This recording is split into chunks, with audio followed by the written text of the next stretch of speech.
So what I did here is I ran the power through the fender, like most people do. So I've done it down there and through there, and I'll just cable tie it to there, and I've put it to the same point. I've disconnected the negative, and I'll connect all that up, and let's see if we get power.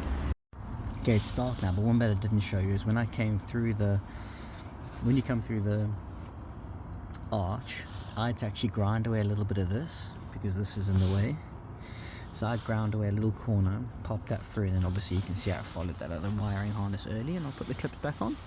And yeah, so we should be all good. We're all underneath there. I just tied that up because I don't know if I'm going to move the amp backwards, but yeah, that's me. All good, let's get the clean up. Oh wow, this is fun. Going to run a multi-core speaker wire, RCA. Going to probably cut into those, I'm assuming those are the speaker wires. So yeah, this is fun. Found a conker in underneath there, rattling about, so we're living it up.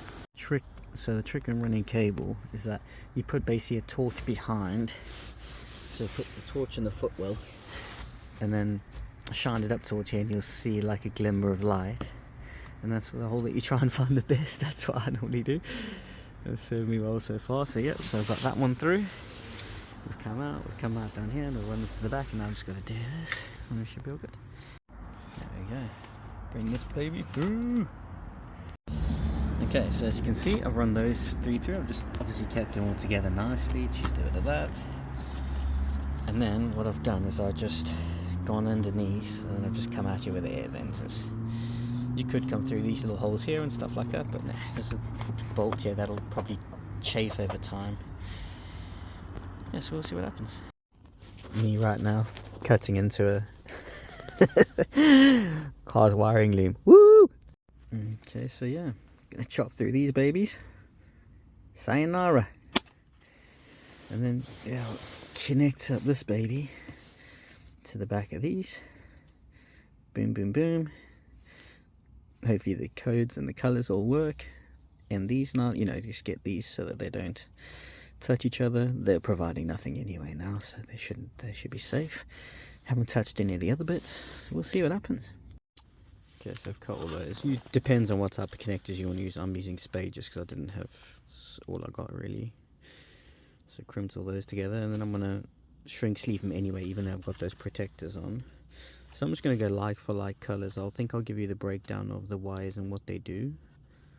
But you got the black and green to the black and green, and vice versa. Let's see. Yeah, so shrink sleeve this. You don't really need to with those clips. They ain't going nowhere, to be honest. And then yeah, did my remote turn on? Same way. Let's see what happens. Okay, so we're all done all the shrink sleeving there, and I'll take some Velcro, just put it all together and put it back in. Okay, so I'm having to use these just to get the 4-channel, like to get this to go into 4-channel basically. And then there we go. So okay, this I'm going to clean up. I'm just going to strap this down. The reason why I say that is because I might move the amp. That's why I'm leaving a bit of this, and I don't want to redo it. So I'll just strap this down, and then if I find it's going to stay here, I'll just cut it shorter. But I'm just going to strap it up nicely for now. And then I've put this bracket. This is just something you can buy from like Helford's. Just bent it, bolted it onto each point there, and I've put the wires in like this. You can find the diagram. I'll add it, like what the color should be, hopefully in the description. And I'll plug these in over that side, and then juice it up and see what happens. This might be bridged already, so this could be a pointless exercise, but I think it just bridges the channels. I think you still need to have 2 inputs to get across channels. I'm not too sure. This you have to investigate yourself, but so there we go. So we cabled up. So I've run our speaker wires, are going, remember, directly from the back of basically the loom. We've cut it off from the radio, so there's nothing.